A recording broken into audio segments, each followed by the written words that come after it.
রাত্রি শোয়ার সময় কানের মধ্যে মমতাজের গানের খিল লাগায় ঘুমাইস না, টেলিভিশন অন করে দিয়ে দেখতে দেখতে ঘুমাইস না, ফেসবুকটারে চোখের সামনে কাট করে ইউটিউবে ল্যাংটা ছবি অন করে দিয়া দেখতে দেখতে ঘুমাইস না। তোর ঘুমটা যদি ওই হালাতে হয়, তামুতুনা কামা তাহয়াউন ওয়া তুহশারুনা কামা তামুতুন, তোমার জীবনটা যেমন চলতেছে ওই হালাতে তোমার মরণ হবে। ওয়া তুহশারুনা কামা তামুতুন, যেমন তোমার মরণ হলো হাসরের মাঠে উঠবা তুমি ওইভাবে। ফেসবুক দেখতে দেখতে উঠবা, ইউটিউব দেখতে দেখতে উঠবা, ল্যাংটা ছবি দেখতে দেখতে উঠবা। যেই সময় হাজারো মানুষ কোরআন পড়তে পড়তে উঠবে, জিকির করতে করতে উঠবে, আমরা যারা মরণের সময় কলেমা নসিব হবে, কিয়ামতের ময়দানে কলেমা পড়তে পড়তে উঠবো। কন্যা সুবহানাল্লাহ। আমি বলি না, বিশ্ব নবী বলেছেন, আল্লাহর নবী বলেন তামুতুনা কামা তাহয়াউন ওয়া তুহশারুনা কামা তামুতুন। এবার নবী বলেন, মান কানা আখিরু কালামিহি লা ইলাহা ইল্লাল্লাহ। একটু পড়ে ফেলেন, মান কানা আখিরু কালামিহি লা ইলাহা ইল্লাল্লাহ মুহাম্মাদুর রাসূলুল্লাহ দাখালাল জান্নাহ। জীবনের শেষ কলেমাটা হবে লা ইলাহা ইল্লাল্লাহ। ওই লোকটা যেন বেহেশতে চলিয়াই গেল। বেহেশতে তার এই সময় যাব না, যাব তো হাসরের মাঠে। তাহলে তার মানে বেহেশতে চলিয়াই গেল। এর মানে কি ওর জন্য বেহেশতে ওয়াজিব হয়ে গেছে। কতক্ষণ? আরে আমাদের দেশে এদিক থেকে মিসাল দিলি বুঝতে সহজ হয়। চেয়ারম্যান দুইজন প্রার্থী দাঁড়াইছে, একজন নির্বাচনে দাঁড়াইয়া একটা বড় মিছিল হয় না, আগে কত বড় মিছিল, ইদানিং কয় শো ডাউন। শো ডাউন মানে শো দিয়ে ডাউনে শুয়ে পড়তে হয়।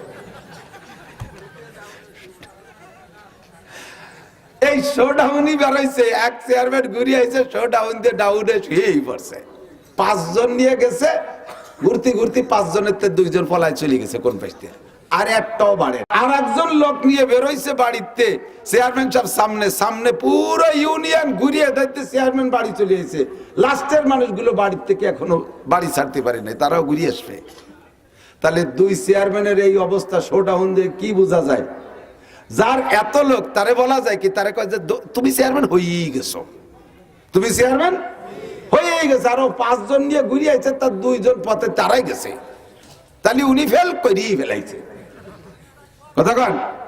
আল্লাহ নবী বলেন, যার মরার কালে কলেমা নসিব হলো, তুমি বেহেশতে চলিয়াই গেছো। তুমি বেহেশতে জবানে কলেমা পড়তে পড়তে মরছো, কিয়ামতের ময়দানে উঠবা লা ইলাহা ইল্লাল্লাহ, লা ইলাহা ইল্লাল্লাহ, লা ইলাহা ইল্লাল্লাহ, লা ইলাহা ইল্লাল্লাহ, লা ইলাহা ইল্লাল্লাহ, লা ইলাহা ইল্লাল্লাহ। দুনিয়ার কাজ করো ফাঁকে ফাঁকে বড় লা ইলাহা ইল্লাল্লাহ, লেখতিছো ফাঁকে ফাঁকে বড় লা ইলাহা ইল্লাল্লাহ। কারণ না জানি কোন কলমের পর আমার মরণ হয়ে যায়, না জানি কোন মূর্ধান কাটার পরে আমার মরণ হয়ে যায়, না জানি কোন পেঁয়াজটা লাগানোর পরে আমার মরণ হয়ে যায়। ও মহিলা, না জানি আমি কোন তরকারিটা কোটার পরে আমার মরণ হয়ে যায়। ফাঁকে ফাঁকে একটু পড়তে হবে লা ইলাহা ইল্লাল্লাহ, লা ইলাহা ইল্লাল্লাহ, লা ইলাহা ইল্লাল্লাহ, লা ইলাহা ইল্লাল্লাহ, লা ইলাহা ইল্লাল্লাহ মুহাম্মাদুর রাসূলুল্লাহ। গত বছর আমাদের গোপালগঞ্জের ইসলামপুর ভবানীপুর মাদ্রাসা ইসলামী ইসমাইল কাতারি সাহেবদের মাদ্রাসায় মাওলানা আব্দুল মালিক সাহেব হুজুর দাওয়াত বরকাতুল আলিয়া আসলেন। আমরা সমস্ত ওলামায়ে কেরাম ওনার ছাত্র, আমাদের গোপালগঞ্জ এবং ফরিদপুরের এই অঞ্চলের সমস্ত বড় বড় আলেম ওলামা বসা। উনি ক্লাস পড়াই, একটা ক্লাস করাইতেছেন, হাদিসের একটা ক্লাস করাইলেন, বুখারী শরীফের একটা ক্লাস। যে জায়গা আমাদের এই বেল্টের মুরব্বী মকলে সব আলেম ওলামা বসা, উনি পড়াইতেছেন হাদিস। আমাদের ওদিক সে আসবেন নেতারা আইসে পাবান ইনশাআল্লাহ, আসতেছে ইনশাআল্লাহ। আমার দিকটা আল্লাহ দাওয়াত দিচ্ছি, ভাইজানরা আসেন ওখানে বসেন ইনশাআল্লাহ। তো উনি পড়াইতেছে হাদিস, তার ফাঁকে ফাঁকেও দেখি আল্লাহর বান্দা পড়তেছে আস্তাগফিরুল্লাহ লা ইলাহা ইল্লাল্লাহ, আস্তাগফিরুল্লাহ লা ইলাহা ইল্লাল্লাহ। আমি বুঝতে পারিনি যে ইয়ে করে, তখন টের পাইলাম আরে আস্তাগফিরুল্লাহ কই আল্লাহর কাছে ক্ষমা চাইলাম, বিগত গুনাহ মাফ। আর লা ইলাহা ইল্লাল্লাহ পড়ে আমি রেডি থাকলাম, এখনই মরণ হলে সমস্যা। তাহলে আমার এনি টাইম রেডি থাকতে হবে দুইটা কথা কইয়া, আস্তাগফিরুল্লাহ কয়ে পিছনের গুনাহ থেকে মাপ চা থাকতে হবে, লা ইলাহা ইল্লাল্লাহ বলে মরণের জন্য রেডি থাকতে হবে। কথা কোন? হাদিস পড়াই, কোরআন পড়াই, ফাঁকে ফাঁকে বলতে হবে আস্তাগফিরুল্লাহ লা ইলাহা ইল্লাল্লাহ। আরে ধান কাটি পাট কাটি আস্তাগফিরুল্লাহ লা ইলাহা ইল্লাল্লাহ। ভোট চাই নির্বাচন করি আস্তাগফিরুল্লাহ লা ইলাহা ইল্লাল্লাহ। কথা কোন না কেন? যে কাজ করবো ফাঁকে ফাঁকে আস্তাগফিরুল্লাহ লা ইলাহা ইল্লাল্লাহ, লা ইলাহা ইল্লাল্লাহ। এবার ডাইন কাতে বিছানায় শুইয়া আপনার ফিগারটা বানাইছেন মুহাম্মাদি ফিগার, মনে আছে নাকি? কি বানাইছেন? মুহাম্মাদি ফিগার বানাইয়া আপনি ডাইন কাতে মুহাম্মদ বডি বানাইছেন, বানাইয়া আপনি অন্তর থেকে 3 বার আস্তাগফিরুল্লাহ আল্লাযী লা ইলাহা ইল্লা হুয়াল হাইয়ুল কাইয়্যুম ওয়া আতুবু ইলাইহি। এরপরে একটা দোয়া পড়বেন, লা হাওলা, পড়েন লা হাওলা ওয়ালা কুওয়াতা ইল্লা বিল্লাহিল আলিয়্যিল আযীম। এর মানে কি? কোনো আশ্রয় নাই, কোনো ক্ষমতা নাই, কোনো আশ্রয় নাই, কোনো ক্ষমতা নাই, একমাত্র আল্লাহ আলিয়্যুল আযীমের কাছে ছাড়া। কথা কোন ঠিক না? এই বলে নিজেকে নিজে আত্মসমর্পণ কইরা সারেন্ডার করে আল্লাহর কাছে সুপর্দ করে দিয়ে আপনি এবার পারলে একটা দুরূদ শরীফ পড়বেন, পারলে 40 বার, না পারলে কমপক্ষে 3 বার পড়েন। ইনশাআল্লাহ যে সিস্টেমে বলে দিচ্ছি এই সিস্টেমে আপনি যদি রাত কাটান, এমন করে 40টা রাত যদি আপনি অতিবাহিত করতে পারেন, সর্বোচ্চ 40 রাতের ভিতরে আপনি 40 রাতের যে কোনো একটা রাত্রে বিশ্বনবী মুহাম্মদুর রাসূলুল্লাহ সাল্লাল্লাহু আলাইহি ওয়াসাল্লামকে স্বপ্নে দেখতে পারবেন। বডি বানাইছেন মুহাম্মাদি বডি, আর দুরুদও পড়ছেন নবীকে স্বপ্নে দেখার দুরুদ। আল্লাহর নবী বলেন সেই ব্যক্তি রাত্রে অন্তর থেকে তওবা কইরা সুন্নতি তরিকায় সুন্নতি বিছানায় শুইয়া, নারী হোক আর পুরুষ হোক, এইভাবে যদি এই দুরুদ শরীফটা যদি পড়ে, রাআনি ফিল মানাম, ও আমারে স্বপ্নে দেখতে পারবে, ও আমারে স্বপ্নে দেখতে পারবে। সাহাবায়ে কেরাম বলেন হুজুর আপনারে স্বপ্নে দেখে লাভ কি? আল্লাহর নবী বলেন আরে আমারে স্বপ্নে দেখে লাভ হলো মান রাআনি ফিল মানাম রাআনি ইয়াউমাল কিয়ামা, যে আমারে দুনিয়ায় স্বপ্নে দেখবে সে আমারে কিয়ামতের ময়দানে সরাসরি দেখতে পারবে। হুজুরকে দুনিয়া আপনারে দেখলাম না, হাসরের মাঠে আপনারে দেখে লাভ কি? এবার হুজুর বলেন হাসরের মাঠে সবার সাথে আমার দেখা হবে না, সবার সাথে আমার দেখা হবে না, যার সাথে আমার দেখা হবে তার কপাল খুলে যাবে। মান রাআনি ইয়াউমাল কিয়ামা ওয়াজাবাত লাহু শাফাআতি, যার সাথে আমার দেখা হবে আমি তাকে সুপারিশ করে জান্নাতে নেওয়া আল্লাহর পক্ষ থেকে আমার উপরে ওয়াজিব হইয়া যাইবে। আমারে দেখলে স্বপ্নে দেখলেও লাভ। আরে ভাই আমার নবী, যে নবীরে স্বপ্নে দেখলেও। ভারতের শিব শক্তি নাম 70 লক্ষ হিন্দুদের দেবতা ছিল। তৎকালীন মুরব্বী যারা মাঠে ময়দানে বাস শুনতেন সাক্ষী দিতে পারবেন। ওনার নাম পরবর্তী নাম হলো ইসলামুল হক। বাংলাদেশে এসে অনেক মাহফিলে অংশগ্রহণ করতেন, অনেক মাহফিলও করতেন। ইসলামুল হক ফ্যামিলিতে 4 সদস্য, যোগ্য 2টা ছেলে মেয়ে, বিশ্ববিদ্যালয়ে পড়ে।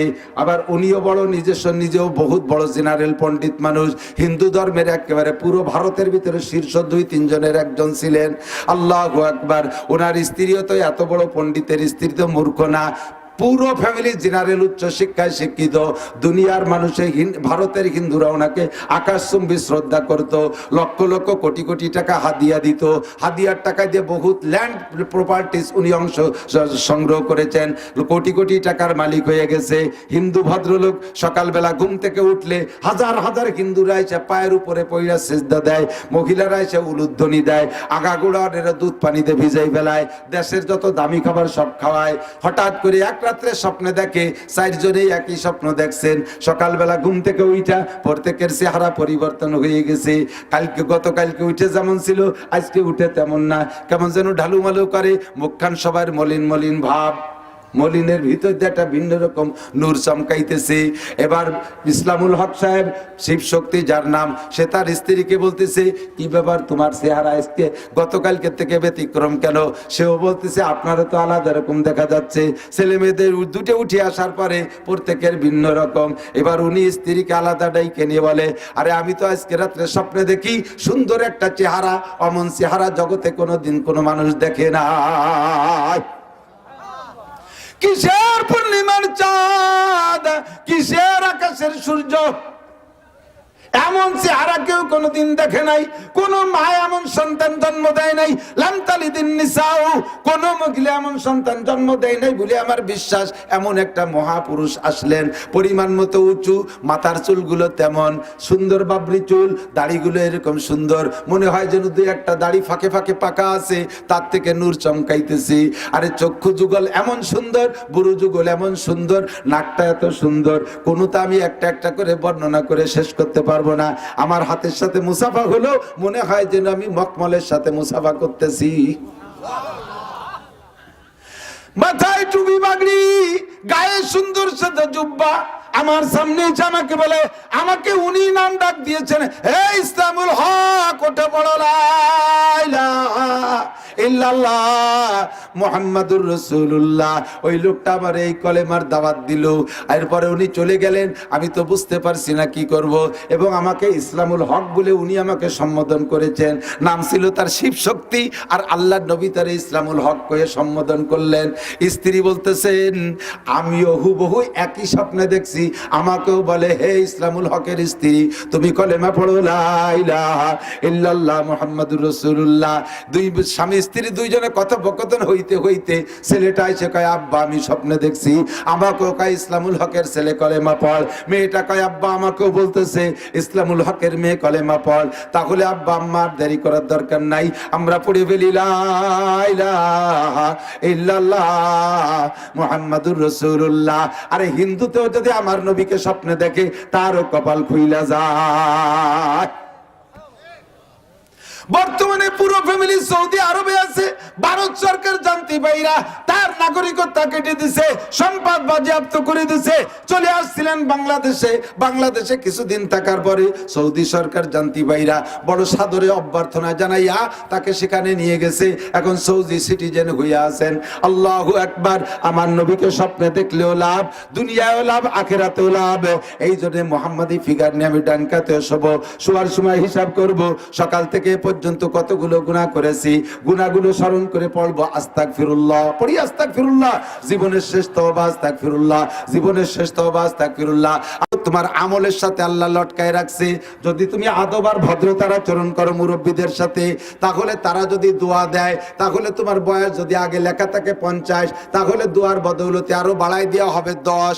আর যদি তুমি বেয়াদবি করো, মুরব্বীরা যদি বদদোয়া করে, তাহলে 18-19 বছর বয়সে বেয়াদবি করছো, ওই তোমার 60 বছর হায়াত ছিল কেটে দেওয়া হবে। তোমার ওই 18-19 বছর বয়সেই ট্রাকের চাকার তলায় তলায় রাস্তায় ডুলিয়ে দেওয়া হবে, তোমার হায়াতকে কর্তন করা হবে। এভাবে লেখা থাকে।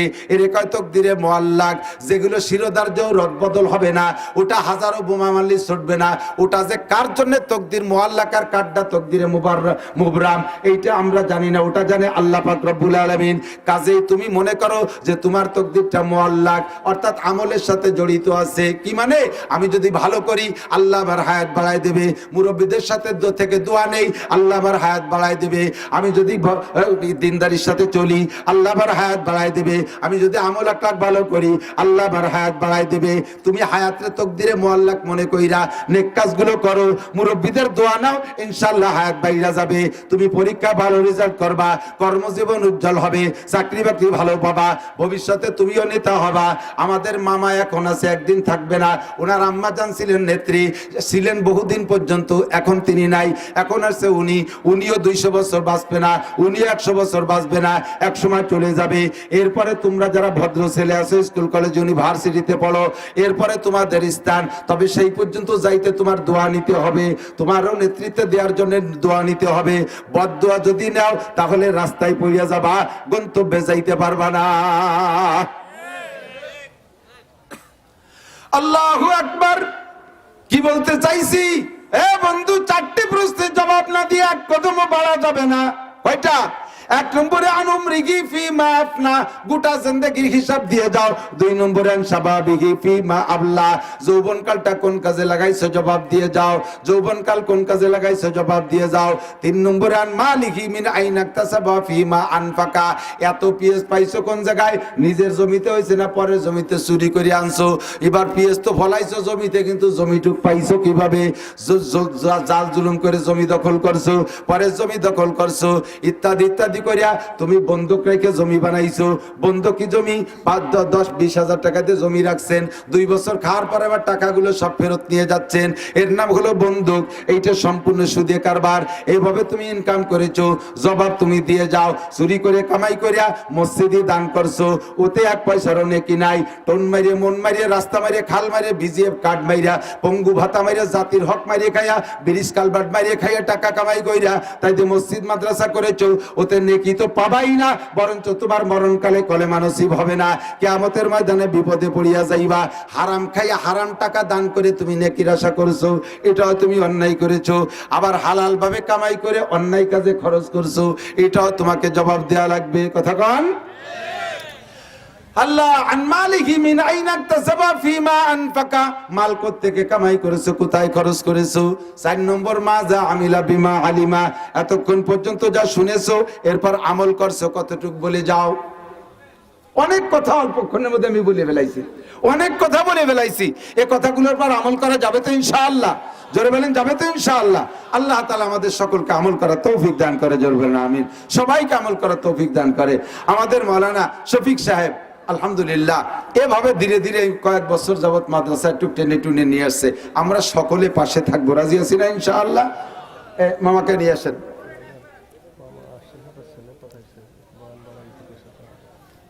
কি আমার বয়ান শেষ হয়ে গেছে, বয়ান কথা বলি আর করতে হবে না, ছেড়ে দেবো, মোনাজাত হয়ে যাবে।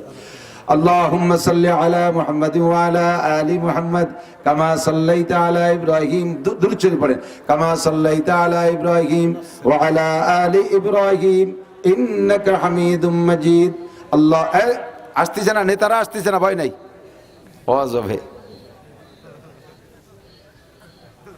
একই সাথে 2-3 রকম অলিমারা কথা এলোমেলো হয়ে যায়। আমি আসি আমার এক তালে, মাথার মধ্যে যখন আসছে যে নেতারা আসছে কিছু বলবে, তখনই আমার একটু ক্লোজ করা লাগছে।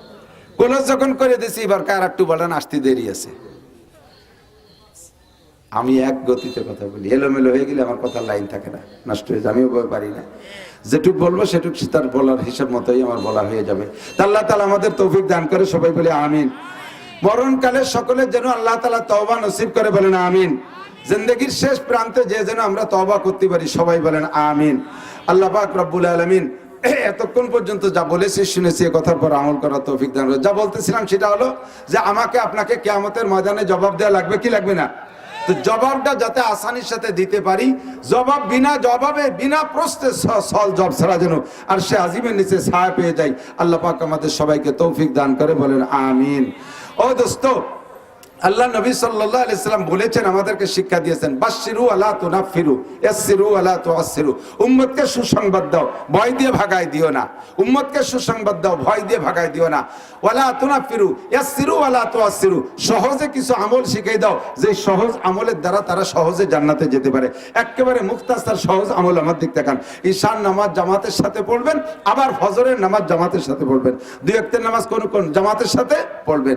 1 ওয়াক্ত জামাতে নামাজ পড়লে আপনার আমল নামায় 527 ওয়াক্ত নামাজের সওয়াব দেওয়া হয়।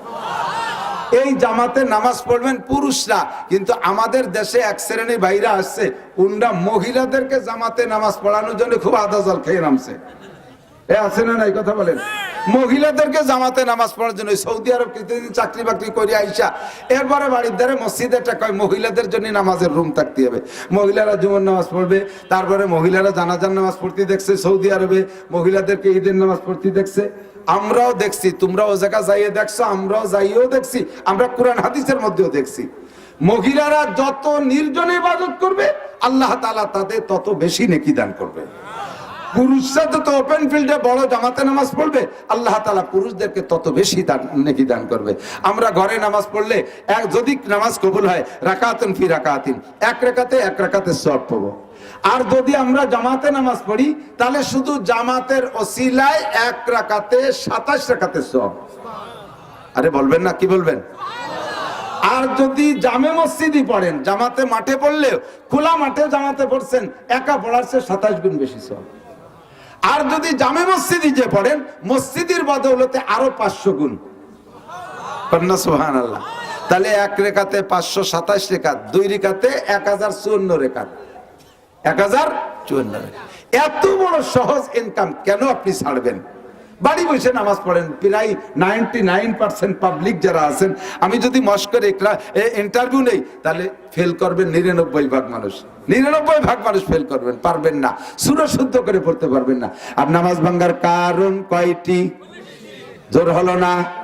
এর ভিতরে একটা হলো নামাজে অশুদ্ধ পড়া। নামাজে অশুদ্ধ পড়া, অশুদ্ধ কেরাত পড়লে নামাজ হয় না। অশুদ্ধ কেরাত পড়লে নামাজ জায়গায় জায়গায় ঈমান পর্যন্ত নষ্ট হয়ে যায়। শুনবেন শুনবেন, আপনি নামাজের মধ্যে পড়া দরকার ছিল কি? কুল ইয়া আইয়ুহাল কাফিরুন লা আ'বুদু মা তা'বুদুন। এই জায়গা লারে কমপক্ষে একালিফ টানতে হবে। লা আ'বুদু মা তা'বুদুন। কি বলছেন? হে কাফের সম্প্রদায়, তোমরা শুনে নাও, তোমরা জেনে নাও, তোমরা যে 33 কোটি দেবদেবীর পূজা পাঠ করো, আমি তার ইবাদত করি। কথা বলেন, করি?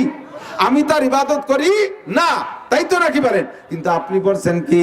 কুল ইয়া আইয়ুহাল কাফিরুন লা আ'বুদু মা তা'বুদুন। হে কাফের ভাইরা, জেনে নাও, তোমরা যে 33 কোটি দেবদেবীর পূজা পাঠ করো, আমি অবশ্যই সামনের থেকে পূজা তাদের করবই। আমিও সেই মূর্তির পূজা করবই। করবেন। অথচ আপনি কিরাতের মধ্যে তাই পড়তেছেন। নামাজ ভাঙ্গার কারণ 19টি, তার ভিতরে 1 নম্বরের নামাজে কিরাত অশুদ্ধ পড়া। আপনি এমন অশুদ্ধ পড়ছেন তাতে কিরাতই হয় নাই। আল্লাহ পাক, আল্লাহ নবী সুযোগ দিয়েছেন, জামাতে যদি নামাজ পড়ি ইমামের কিরাতি কিরাত। মান কানা লাহু ফি সালাতি ইমামুন ফা কিরাতুল ইমামি লাহু কিরাতুন। যার নামাজে ইমাম আছে, ইমামের কিরাতি তার কিরাত, ইমামের কিরাতি তার কিরাত। আমাদের কিরাত পড়া লাগতেছে না, তাহলে ইমাম সাহেব শুদ্ধ পড়লে হয়ে যাচ্ছে। কি সুন্দর একটা ব্যবস্থা। সে জায়গা যদি আপনি মসজিদে নামাজ না পড়িয়া বাড়ি নামাজ পড়েন, তাহলে আপনার এই ভুলটা থেকে যাচ্ছে। পাশাপাশি মহিলাদেরকে আবার মসজিদে আসতে নিষেধ করা হয়েছে ফিতনার ভয়তে। এদিক থেকে সারা জিন্দেগি ভরে জামাতে নামাজ পড়ে মহিলা যে সওয়াব ইনকাম করবে, যাতায়াতের পথে রাতের বেলা ঈশার নামাজ পড়ে মসজিদ থেকে যাওয়ার সময় রাস্তাঘাটে রিস্ক আছে না নাই? আগান বাগানে ঝুঁকি আছে না নাই? অ্যাক্সিডেন্টের ভয় আছে না নাই? সারা জীবন ভরে জামাতে নামাজ পড়ে যা ইনকাম করবেন, যদি রাস্তাঘাটে রাতের বেলাটা অ্যাক্সিডেন্ট হয়ে যায়, একটা অ্যাক্সিডেন্ট হয়ে যায়, তাহলে সারা জীবনের সমস্ত ইবাদত নষ্ট হয়ে যেতে পারে। কাজেই তাদেরকে এই ইনকামের চাইতে ওই ইনকাম বেশি। নবী সহজে পরামর্শ দিয়ে দিয়েছেন। কুবা থেকে এক মহিলা গেছে হুজুরের কাছে, মসজিদে নববীতে জামাতে হুজুরের পিছনে নামাজও পড়ছে। নামাজের পরে ঘরের ভিতর দিয়ে উম্মাহাতুল মুমিনিনদের মাধ্যমে, হুজুরের স্ত্রীদের মাধ্যমে, সিদ্দিকা আয়েশার মাধ্যমে হুজুরের কাছে প্রস্তাব পাঠাইছে। একটা কথা, হুজুর আমি তো কুবা মহল্লা থেকে আসছি, আমার আপনার পিছনে নামাজ পড়তে এত ভালো লাগে, তা বলার না হুজুর, আমি কি করতে পারি? হুজুর বললেন, আল্লাহ তাআলা তোমার আগ্রহ চাহিদা আরো বাড়াই দিক। এ কথার দ্বারা বোঝা গেছে যে মহিলারা হুজুর কুবা থেকে মদিনায় নামাজ পড়তে যাওয়ার অনুমতি দিলেন। এরপরে হুজুর বলতেছেন, তুমি কুবা থেকে মদিনায় আসবা কেন? হুজুর আপনার পিছনে নামাজ পড়লে শুনেছি 50,000 গুণ বেশি নাকি। হুজুর বললেন, হ্যাঁ, কুবার মসজিদে নামাজ পড়ার চাইতে মসজিদে নববীতে পড়লে 50,000 গুণ বেশি নেকি, এটা সত্য কথা। তবে মহিলা, তুমি তো এখানে আসবা নেকির লোভে, তুমি জেনে নাও, তুমি এই কুবা মসজিদে নববীতে এসে নামাজ পড়লে যে নেকি হবে, মহিলা তোমার জন্য, পুরুষ না, মহিলা তোমার জন্য বা তোমাদের মতো মহিলাদের জন্য এই মসজিদে নববীর চাইতে কুবা মসজিদে পড়লে আরো বেশি নেকি। খেয়াল করেন নাই? তাহলে আগের কথায় যে ফজিলত বলছে, সেই ফজিলতে বোঝা যায় যে মহিলারা হুজুর মসজিদে নববীতে ডাকতেছেন। কিন্তু এবার যা বললেন তাতে প্রমাণ হলো কি, মসজিদে নববী থেকে তার নিজ মহল্লা কুবার মসজিদে পাঠায় দিয়েছে, এ মসজিদে রাখে নাই। বেশি নেকির জন্য তো বলবে। এরপরে হুজুর বললেন কি, যে যদি তুমি মসজিদে কুবায় পড়ো, তার চাইতে তোমার বাড়ির ভিতরে যে কোনো ঘরের মধ্যে পড়লে আরো বেশি নেকি। এবার কি মসজিদে আছে না বাড়ি পাঠায় দিয়েছে? এবার বললেন, বাড়ির যে কোনো ঘরে পড়ার চাইতে তোমার নিজ বাসস্থান, বসবাসের যে ঘরটা, ওইটাই পড়লে আরো বেশি নাকি। এবার আরো ক্লোজ করে ফেলাইছে, তোমার বসবাস ঘরের যে কোনো জায়গায় পড়ার চাইতে একটা নির্জন খাস কক্ষের ভিতরে পড়লে আরো বেশি নাকি। তাহলে এবার এই আরোরে হিসেব করেন কোন জায়গা থেকে আসছে। মসজিদে নববীতে পড়ার চাইতে আরো নাকি কুবা মসজিদে, কুবা মসজিদের চাইতে আরো নাকি বাড়ির যে কোনো ঘরে, বাড়ির যে কোনো ঘরের চাইতে আরো নাকি নিজের ঘরে, নিজের ঘরের যে কোনো জায়গায় পড়ার চাইতে আরো বেশি নাকি খাস কামরার ভিতরে পড়লে। তাহলে কোন জায়গাতে হিসাব করেন, মসজিদে নববীতে পড়ার চাইতে 5 গুণ বেশি সওয়াব হবে মহিলা তার খাস কামরার ভিতরে পড়লে। এক শ্রেণীর মৌলবীরা আমাদের মতোই, আর কি দোষ দেব আপনাদেরকে, আমরা ফুসলাই ফসলাই মহিলাদেরকে মসজিদে নেওয়ার চেষ্টা করি, ময়দানে নেওয়ার চেষ্টা করি, এগুলো ভালো না, এগুলো ভালো না। করনা ফি বুয়ুতিকুন্না ওয়ালা তাবাররাজনা তাবাররুজাল জাহিলিয়াতিল উলা। এই যে রাতের বেলা মহিলারা বয়ান শুনতে আসছে, এভাবে রাতের বেলা আসাও রিস্ক। বয়ান শুনতে আসছে এক শ্রেণী মহিলা বাজারের ভিতর দিয়ে চানাচুর বাদাম কিনে খেয়ে বেড়াচ্ছে, শত শত পুরুষের সাথে ধাক্কা গুতো খাচ্ছে। হয়তো শেষে যাইয়া মাদ্দারে বসে, বোনির দ্বারে, আপার দ্বারে, বাবির দাদির কাছে বসে একটু বয়ান শুনবে। ওই জায়গা বয়ানে শুনবে না, চানাচুর বাদাম কিনে তাই কাটুর কুটুরতি দাঁড়ে দেয়। এদের এই রাতের বেলা বয়ান শুনতে আসা রিস্ক। যদি 100 বছর বয়ান শুনে যা ইনকাম করবে, একটা মেয়েলি দুর্ঘটনা ঘটলে তা সম্পূর্ণ শেষ হয়ে যাবে। কোন পুরুষে এ জায়গা আবার পীড়িত করতে যায়, যুবকরা যাইয়া চানাচুর বাদাম কিনে কিনে দিয়ে বসায় দিয়ে আসে, সুন্দর একটা চানাচুর খাল লাইন করে এনেছে। কতক্ষণ না কেন এগুলো মহিলাদের রাতের বেলায় মাহফিল শুনতে আসার পক্ষ না আমি। হ্যাঁ, বাড়ির মধ্যে দিয়ে পুরুষের মাধ্যমে আশেপাশের কোনো বাড়ি যদি নির্জন ঘরের ভিতরে আত্মীয় স্বজনদের মধ্যে বসাই দিয়েছে, সেখানে বসে বয়ান শুনতে পারবে। কিন্তু এক জায়গাটা ফিল করে দেবে বয়ানের শেষে, এরপরে যাতায়াত করবে পুরুষের সাথে ধাক্কা গুতো।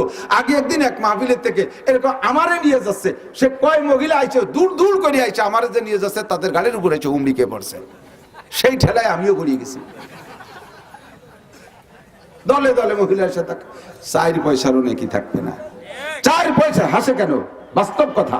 4 পয়সারও নেকি থাকবে, একটা নেকি আপনার থাকবে না, সব শেষ করে বাড়ি যাবে। কথা বল না কেন?